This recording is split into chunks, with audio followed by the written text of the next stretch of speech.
तो जीवन में यदि शांति चाहिए, जीवन का यदि आनंद लेना हो तो भगवान के चरणों से जुड़िए। क्योंकि वैसे तो पूरी दुनिया ही हाय हाय कर रही है, पर जिंदगी का सच्चा आनंद वही ले पाता है जो कर्म करते हुए भगवान के चरणों से जुड़ जाता है। श्री सूत जी से शौनकादिक ऋषियों ने प्रश्न किया, महाराज वैसे तो हमारे यहाँ 33 कोटि देवी देवता हैं, पर एक महादेव ही ऐसे देव हैं जिनकी 2 रूपों में पूजा होती है। बड़े ध्यान से सुनिएगा, हमारे यहाँ 33 करोड़ देवी देवता, लेकिन उसमें केवल एक महादेव ऐसे देव हैं जिनकी पूजा 2 रूपों में होती है। किस रूप में? बोले निराकार रूप में और साकार रूप में, दोनों रूप में हम भगवान शंकर को अपने इन्हीं आंखों से देख सकते हैं। अगर ब्रह्म को, परमात्मा को, राम जी को या कृष्ण को अगर ब्रह्म रूप में देखना हो, निराकार रूप में देखना हो तो हम नहीं देख सकते, क्योंकि निराकार ब्रह्म कौन है? बिनु पद चले सुने बिनु काना, कर बिन कर्म करे विधि नाना। हाथ नहीं देख सकते, पैर नहीं देख सकते, हाँ वो कैसे है, कैसे कल्पना कर सकते हैं? लेकिन एक शिव ऐसे हैं, निराकार रूप में भी हम उन्हें देख सकते हैं और साकार रूप में भी उन्हें हम देख सकते हैं। भगवान शंकर का जो मूर्ति है ना, वो साकार रूप है, और जो शिवलिंग है वो मेरे महादेव का निराकार रूप है। प्रश्न किया श्री शौनकादिक ऋषियों ने, बाबा इस ज्योतिर्लिंग का प्रागट्य कैसे हुआ, इस शिवलिंग का प्रागट्य कैसे हुआ, कृपा करके वो कथा सुनाइए। श्री सूत जी कहते, हे शौनकादिक ऋषियों सुनिए। एक बार दुनिया बनाते बनाते ब्रह्मा जी को अहंकार हो गया कि मैं विधाता हूँ, मेरे बिना सृष्टि नहीं बन सकती। आपके घर में भी, आपके परिवार में भी कई लोग ऐसे होते हैं जो बड़े अहंकार में मस्त रहते, अच्छा हम चले जाए, हम मर जाएं तब पता लगेगा तुम लोगों को, जब तक हम हैं तब तक खूब आनंद ले लो, जिस दिन हम नहीं रहे ना उस दिन तुम लोगों को पता लगेगा। अरे भैया ज़्यादा अहंकार मत करना, क्यों? हम आप नहीं थे तो भी दुनिया चल रही थी। ध्यान दीजिएगा, हम आप नहीं थे तो भी दुनिया चल रही थी, हम आप हैं तो भी दुनिया चल रही है, हम आप नहीं रहेंगे तो भी ये दुनिया चलती रहेगी। ये दुनिया किसी के बिना रुकी नहीं है, सदैव स्मरण रखिएगा। लेकिन कई बार कर्ता को कर्तापन का अभिमान हो जाता है, मेरे बिना किसी का क्या हो सकता, सब ऐसे रह जाएंगे जिस दिन हम मर गए, मेरी दुकान बर्बाद हो जाएगी, मेरा घर बर्बाद हो जाएगा। जब तक हम हैं तब तक हमने संभाला है, अभिमान मत करना। ब्रह्मा जी को अभिमान हुआ, मैंने सृष्टि बनाई, मैं ब्रह्मा हूँ, मैं विधाता हूँ, मेरे से बड़ा इस संसार में कोई नहीं। और इतना अभिमान हुआ कि पहुँच गए विष्णु जी के पास। भगवान विष्णु से सैया पर विश्राम कर रहे थे। शांताकारम भुजंग सैनम, आवाज लगाया, अरे ओ विष्णु, वत्स विष्णु महामान, मागतम काल वेगत, पितामहस्त जगत, पाता च वत्सतः।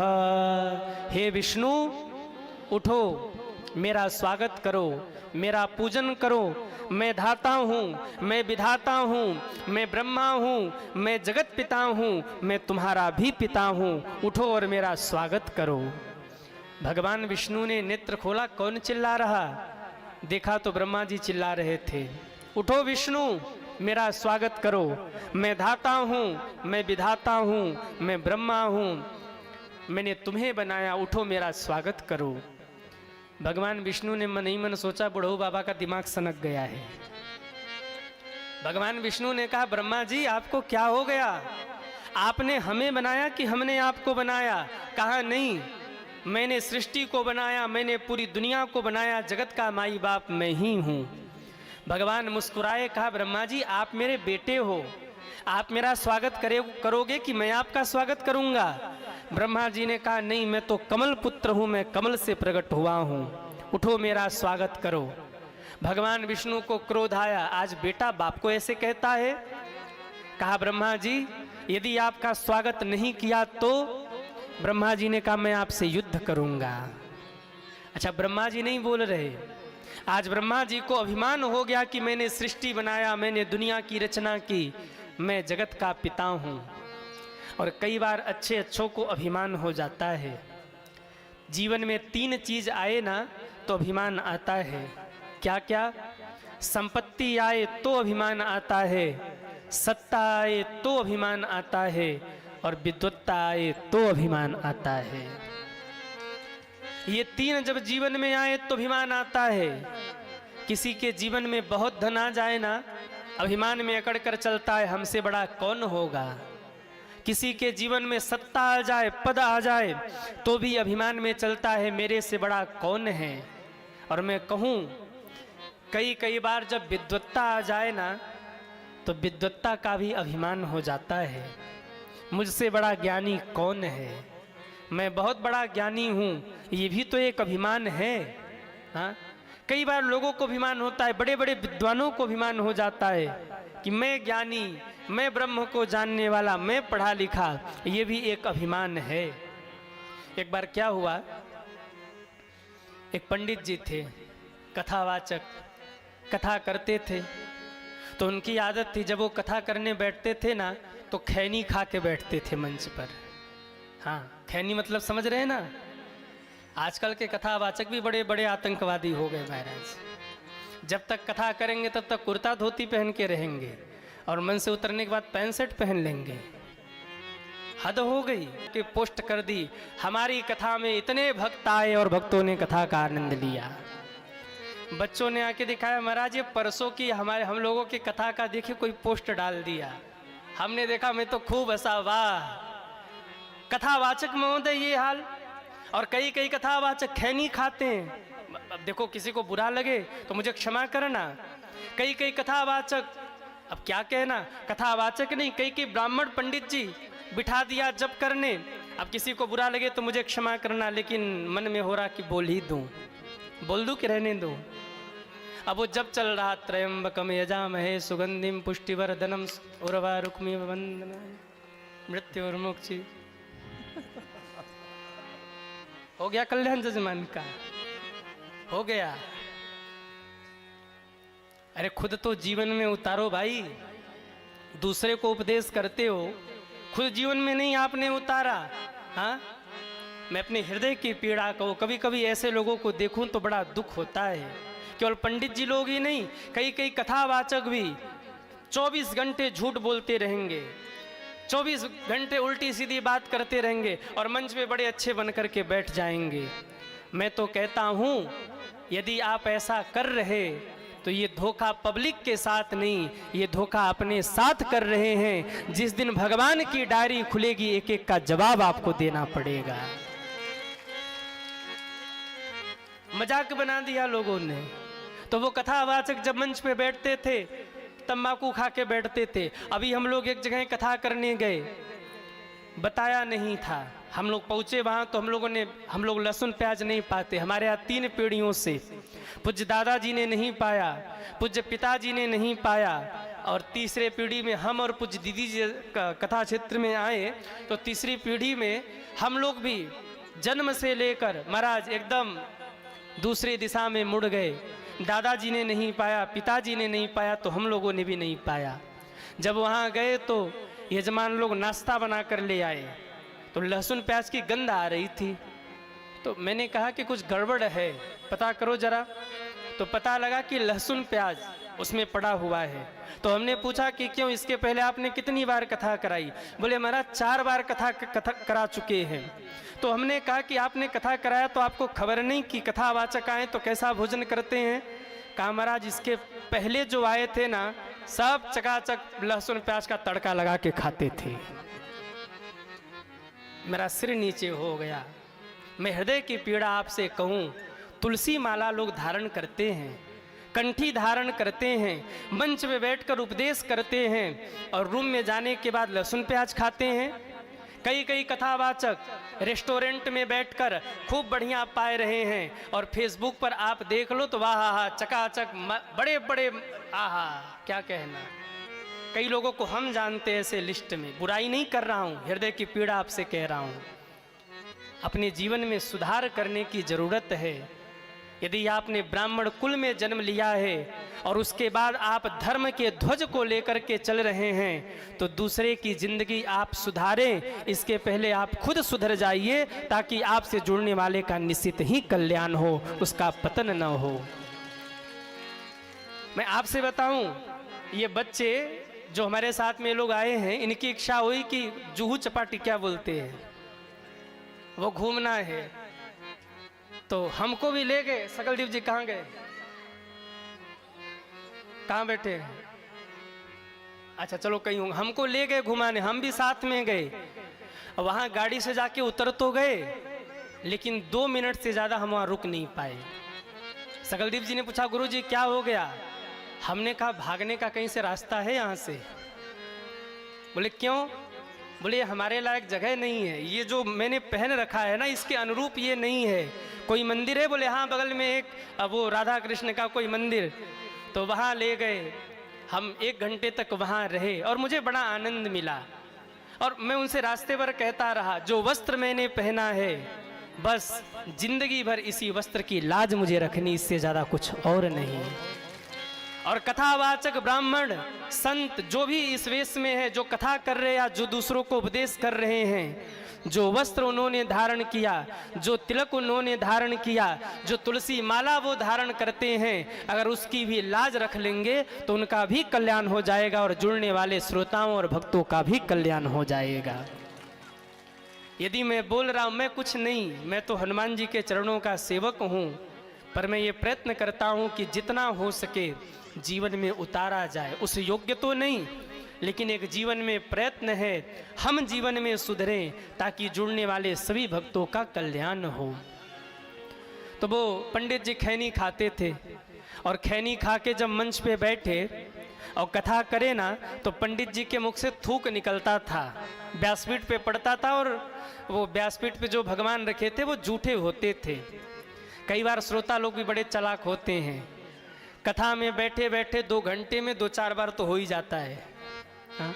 और बड़ी चालाकी के साथ में खैनी लेके बैठे रहेंगे, नीचे ही नीचे निपटाते रहेंगे, और मौका देखेंगे जैसे ही महाराज ने गाया मंगल भावनाय मंगल हारी, महाराज जी सोचे ताली बजा रहा है, मंगल भावनाय मंगल हारी, ओ द्रवहु सुदशरथ अजीर बिहारी, द्रवहु सुदशरथ अजीर बिहारी। हे जी मंगल भवन मंगल हारी। जय राम जी की। ओ भाइयों, बुरा तो नहीं मान रहे? अभी 3 दिन और रहना है। तो पंडित जी जब बोले तो मुख से थूक निकले। एक श्रोता को अच्छा नहीं लगा। उस श्रोता ने आके कहा, महाराज व्यासपीठ पे थोड़ा सा पीछे बैठा कीजिए। क्यों? आप बोलते हैं तो मुख से थूक निकलता है, भगवान जूठे हो जाते हैं। अब महाराज वो तो थोड़ा अभिमान भी था पंडित जी को। पंडित जी ने कहा, सुनो भक्तों, ये श्रीमान जी कह रहे हैं मैं जब बोलता हूँ तो मेरे मुख से थूक निकलता है, पर हकीकत कुछ और है। क्या हकीकत है? बोले मैं बचपन से कथा गा रहा हूँ, और बचपन से कथा गाते गाते मेरी कथा सिद्ध हो गई है। मैं जब कथा बोलता हूँ तो मेरे मुख से थूक नहीं, गंगा की धारा निकलती है। सज्जन को अच्छा नहीं लगा, उठ के चले गए। 2 घंटे बाद आए चूरन लेकर। महाराज जी जैसे ही मन से उतरे, हाथ में दिया, प्रणाम किया, गुरुजी आपके लिए चूरन लाए, प्रसाद खा लीजिए। अब प्रसाद का नाम लिया तो मना नहीं किया। महाराज ने लेकर जैसे मुख में रखा सो थूथू थूथू करने लगे। अरे भगत, काहे का प्रसाद ले आए, काहे का चूरन ले आए, इसमें तो कोई स्वाद ही नहीं है, ये तो बिल्कुल बेकार लग रहा, किस भगवान की प्रसादी है? उस श्रोता ने हाथ जोड़ा, कहा महाराज प्रसादी नहीं है। तो हमारे दादाजी की इच्छा थी कि उनकी अस्थियां गंगा जी में प्रवाहित किया जाए, पर हम तो मुंबई में रहते, गंगा जी दूर हैं, समय मिलाने की दादाजी के जाने के बाद उनकी अस्थियां गंगा में प्रवाहित किया जाए। आपने कहा मेरे मुख से गंगा की धारा निकलती है, मैंने कहा गंगा जी आ गई, अस्थियां प्रवाहित कर देते हैं, चिंता मत करना, नो टेंशन, दादाजी तर गए होंगे। अरे वो तो थू थू करते भागे, फिर जिंदगी में उनके मुख से कभी कथा गंगा नहीं निकली, कभी कथा गंगा नहीं निकली। तो कई बार विद्वत्ता का भी अभिमान होता है, लेकिन पवई वालों में कहूं, जीवन में जब भी लगे कि मैं इस पद पर, मैं इतना, उसी समय गुरु और भगवान के चरणों में जाना और अपने जीवन की सारी सफलताओं को गुरु और भगवान के चरणों में समर्पित कर देना और कह देना, मेरा आपकी कृपा से सब काम हो रहा है, मेरा आपकी कृपा से सब काम हो रहा है। करते हो तुम कन्हैया, करते हो तुम कन्हैया, करते हो तुम ही भोले, करते हो तुम ही भोले, मेरा नाम हो रहा है, मेरा आपकी कृपा से सब काम हो रहा है, मेरा आपकी कृपा से सब काम हो रहा है। जरा उठाइए दोनों हाथों को और तालियां बजाते हुए हरि बोल। जय हो।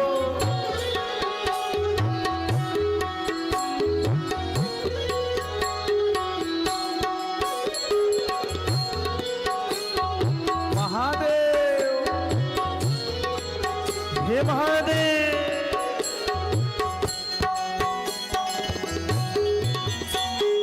जय हो।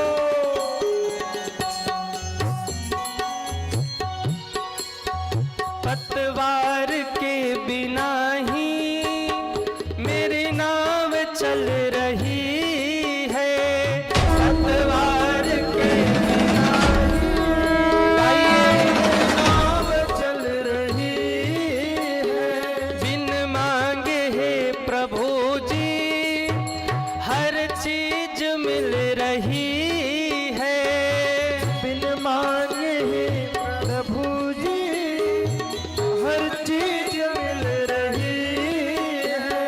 करता नहीं मैं कुछ भी, करता नहीं मैं कुछ भी, सब काम हो रहा है, करता नहीं मैं कुछ भी, सब काम हो रहा है। करते हो तुम ही भोले,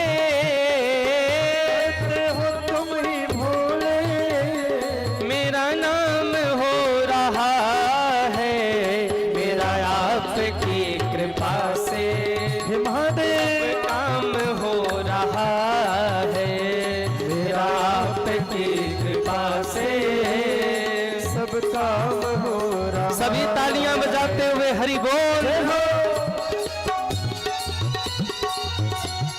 महादेव,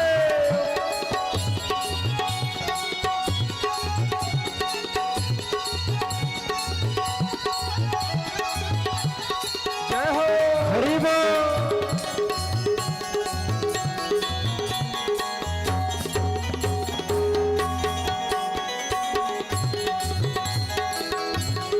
हरि बोल। टूटी हुई बानी से गुणगान कैसे गाऊं, टूटी हुई बाड़ी से हे महादेव गुणगान कैसे गाऊं, मैं तो नहीं हूँ काबिल, तेरा प्यार कैसे पाऊं, मैं तो नहीं हूँ काबिल, तेरा प्यार कैसे पाऊं। तेरी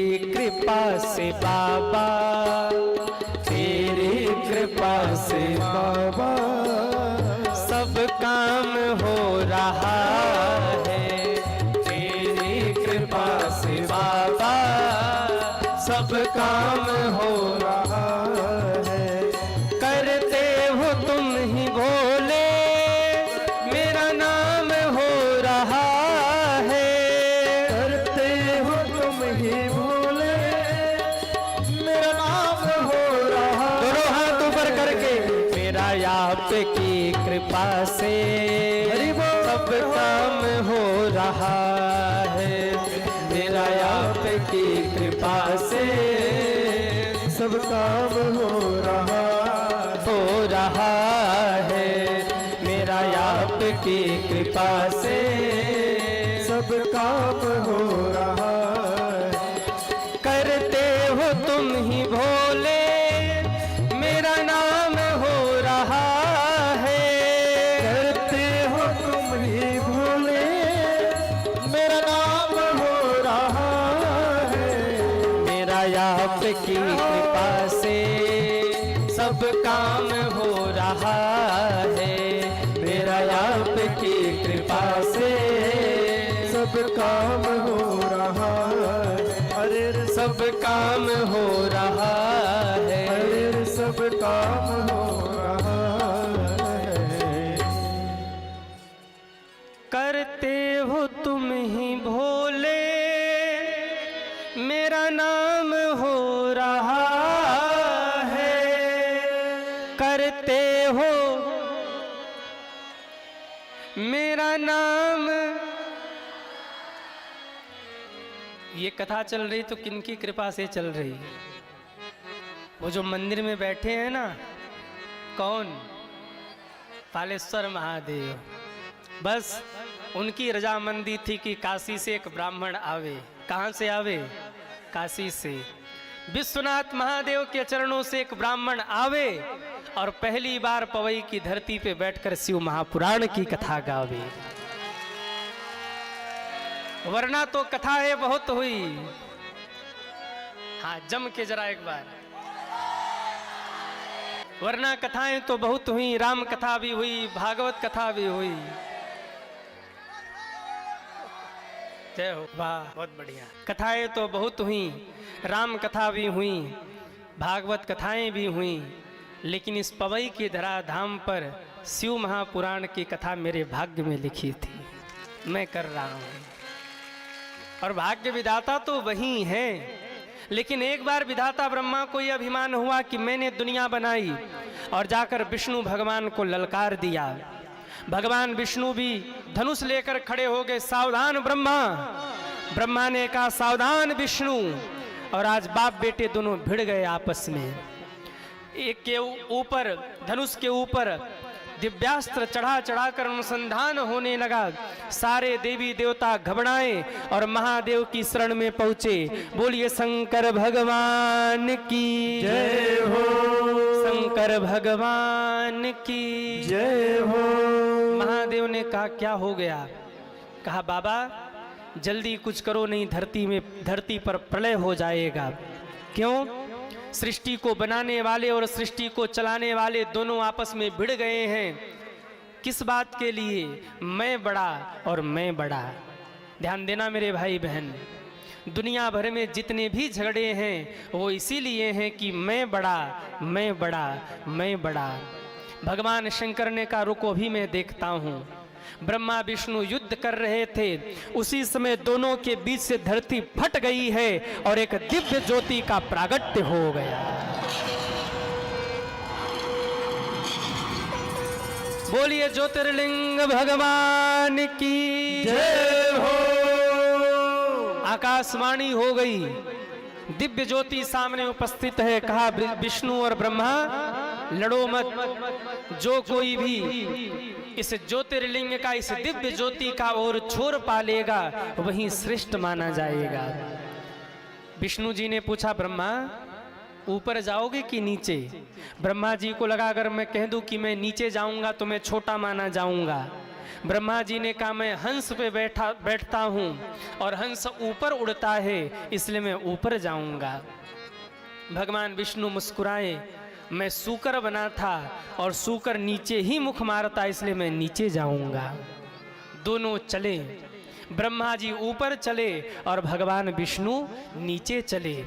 चलते चलते 10,000 वर्ष हो गए, भगवान विष्णु को उस दिव्य ज्योति का कोई और छोर नहीं मिला। भगवान विष्णु ने सोचा कब तक ऐसे जाता रहूंगा, लौट करके वापस आ गए। इधर ब्रह्मा जी ऊपर जाते रहे, 10,000 वर्ष तक ऊपर जाते ही रहे। देखा ऊपर से केतकी का फूल आ रहा था। भगवान ने केतकी से पूछा कहाँ से आ रहे? केतकी ने कहा ये तो पता नहीं कहाँ से आ रहा, पर जहाँ से आ रहा हूँ वहाँ से इस दिव्य ज्योति की सीमा अनंत है, इसका कोई और छोर नहीं है। ब्रह्मा जी ने सोचा अब जाना ऊपर बेकार है, एक काम करते हैं, अगर ऐसे जाएंगे तो मुझे विष्णु का पूजन करना पड़ेगा, कुछ प्रपंच रचते हैं।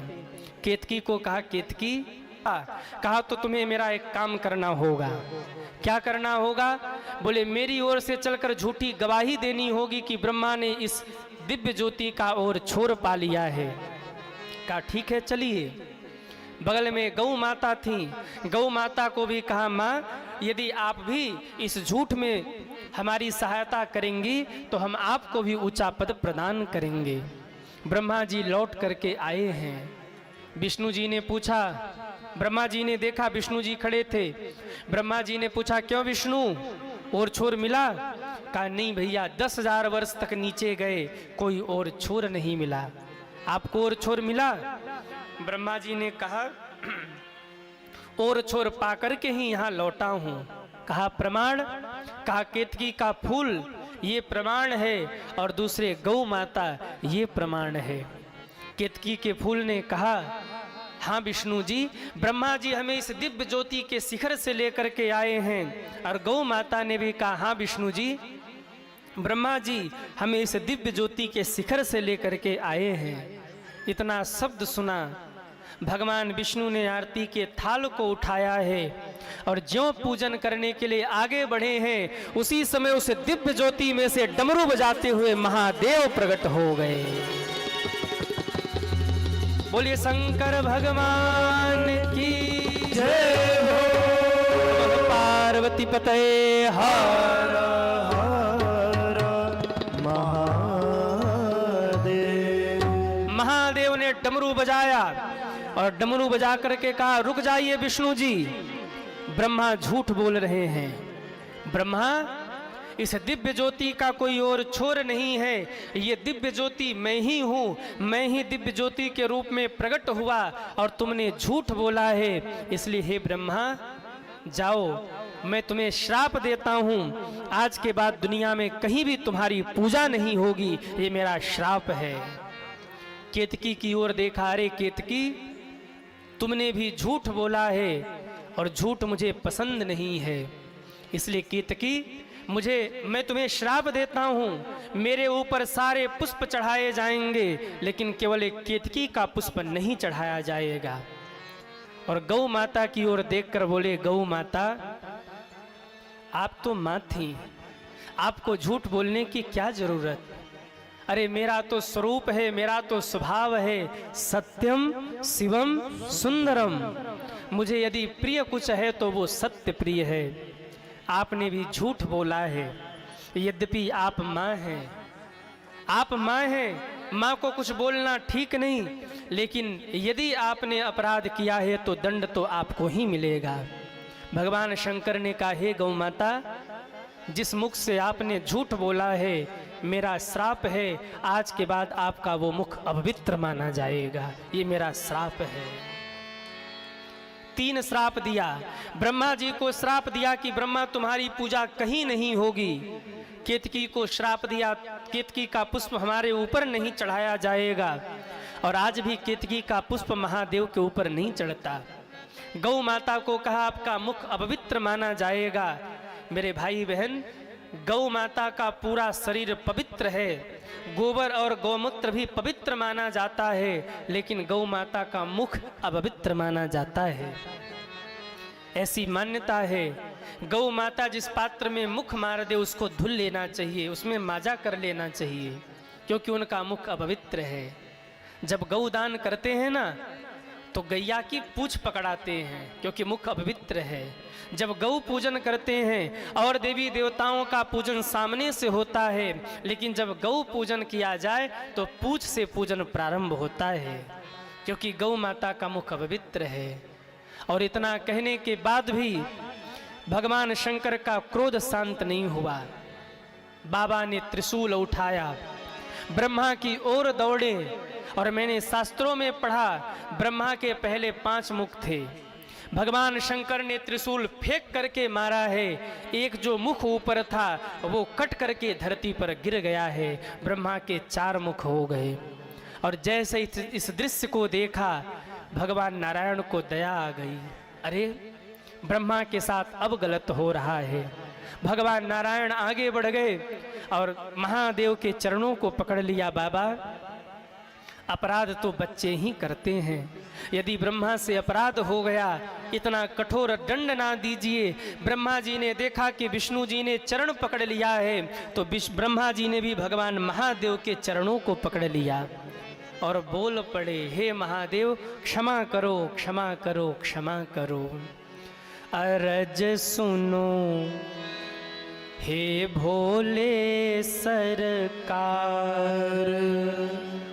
अरज सुनो हे भोले सरकार, अरज सुनो हे भोले सरकार, अरज सुनो हे भोले सरकार, अरज सुनो हे भोले सरकार। बड़ी दूर से चल कर आया, बड़ी दूर से चल कर आया, मैं तेरे दरबार, अरज सुनो हे भोले महादेव, अरज सुनो हे भोले सरकार, अरज सुनो हे भोले सरकार, अरज सुनो। हे भोले सरकार। सभी तालियां बजाते हुए हरि बोल। जय हो।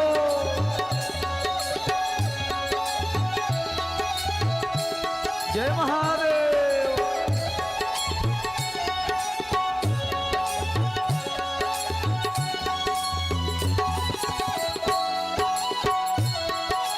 हरि बोल। श्री हरि। जय हो।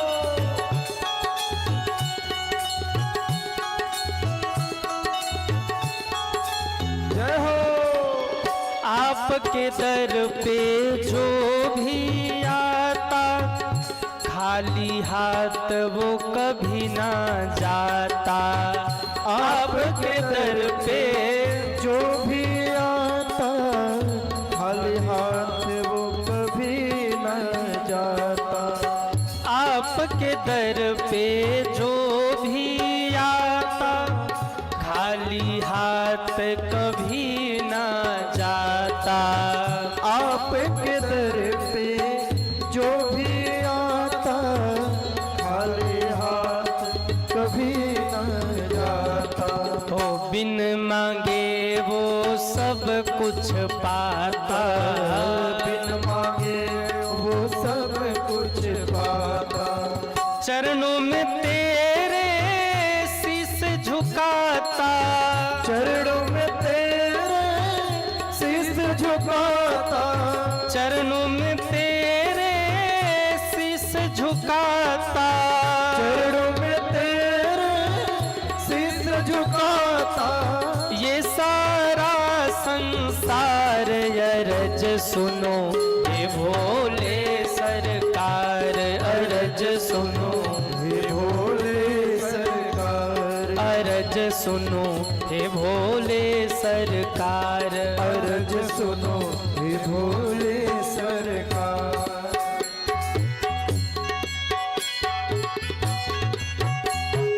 जय हो। समय का पहिया तुम ही चलाते, भटके हुए को राह दिखाते। समय का पहिया तुम ही चलाते, भटके भटके हुए को राह दिखाते। समय का पहिया तुम ही चलाते, भटके हुए को राह दिखाते। समय का पहिया तुम ही चलाते, भटके हुए को राह दिखाते। करो कृपा मुझ दीनहीन पर, करो कृपा मुझ दीनहीन पर, करो कृपा मुझ दीनहीन पर, करो कृपा मुझ दीनहीन पर। जग के पालनहार अरज सुनो हे भोले सरकार, अर्ज सुनो हे भोले सरकार, अरज सुनो हे भोले सरकार, अरज सुनो, हे भोले सरकार, अरज सुनो हे भोले सरकार, अर्ज सुनो हे भोले सरकार, अर्ज सुनो हे भोले सरकार, अर्ज सुनो हे भोले सरकार, हे भोले सरकार। बड़ी दूर से चल कर आया मैं तेरे दरबार, अरज सुनो हे भोले सरकार, अरज सुनो हे भोले सरकार। ब्रह्मा जी ने चरण पकड़ लिया है। महादेव, आप तो सदैव भक्तों पर कृपा करते रहते हैं, कृपा करके मुझे पूजा से वंचित न कीजिए। भगवान विष्णु ने भी निवेदन किया, तब महादेव प्रसन्न हुए और महादेव ने कहा, ब्रह्मा मैंने तुम्हें श्राप दिया है, दुनिया में कहीं तुम्हारी पूजा नहीं होगी, लेकिन तुम मेरे शरणागत हो और निवेदन कर रहे हो तो मेरा आशीर्वाद है, आज के बाद एक स्थान ऐसा होगा जहाँ तुम्हारा मंदिर बनेगा, जहाँ तुम्हारी पूजा होगी और उस स्थान का नाम होगा पुष्कर, वहाँ तुम्हारी पूजा की जाएगी। आज भी विश्व में एक ऐसा मंदिर पुष्कर में है जहाँ ब्रह्मा जी की पूजा होती है। अब तो कई जगह कई बार मंदिर देखने को मिल जाता है, लेकिन शास्त्र प्रमाण के अनुसार केवल पुष्कर में ब्रह्मा जी की पूजा होती है। फिर ब्रह्मा जी ने निवेदन किया, प्रभु इतना भी कठोर दंड न दीजिए। तब कहा, ठीक है ब्रह्मा जाओ, आज के बाद यज्ञ में कुशा के ब्रह्मा बना करके विराजमान कराए जाएंगे और यज्ञ में तुम्हें भाग मिलेगा। ब्रह्मा जी बगल हटे, केतकी आ गई। केतकी ने कहा, महादेव आपने भी मुझे अपने आप से वंचित कर दिया, मुझे कुछ आशीर्वाद चाहिए, मैं आपकी शरण में हूँ। भगवान महादेव का क्रोध शांत हुआ था। बाबा ने कहा, जाओ, केतकी का पुष्प मेरे ऊपर नहीं चढ़ेगा, पर केतकी का मंडप मेरे पूजा है। गौ माता आई, गौ माता भी रो पड़ी, महादेव अपराध तो हुआ है पर क्षमा चाहती हूँ, मुझे श्राप से मुक्त कीजिए। कहा, माँ श्राप दिया है, श्राप से मुक्त नहीं कर सकता, लेकिन एक आशीर्वाद दे सकता हूँ। कौन सा आशीर्वाद? कहा, तुम्हारा मुख तो अपवित्र होगा, लेकिन तुम्हारे दूध में अमृत का वास पाया जाएगा, अमृत का अंश पाया जाएगा तुम्हारे दुग्ध में, और देसी गाय के दुग्ध में अमृत का अंश है। सज्जनों, देसी गाय के दूध में बड़ी शक्ति है। कैंसर जैसे घातक बीमारी, उस बीमारी से भी लड़ने का सामर्थ्य गौ माता के दूध में है। कहा, तुम्हारे भीतर 33 कोटि देवताओं का वास होगा, ये मेरा आशीर्वाद है। इस प्रकार से मेरे महादेव ने आज कृपा की है ब्रह्मा जी के ऊपर। और फिर ब्रह्मा और विष्णु ने मिल करके उसी समय भगवान शंकर जब उस दिव्य ज्योतिर्लिंग में अंतर ध्यान हो गए तो वहीं पर अभिषेक किया है, वहीं पर भगवान का पूजन किया है, और तब से शिवलिंग के रूप में मेरे महादेव की पूजा होने लगी, मेरे महादेव का अभिषेक होने लगा। तब से ये पूजन का क्रम प्रारंभ हुआ।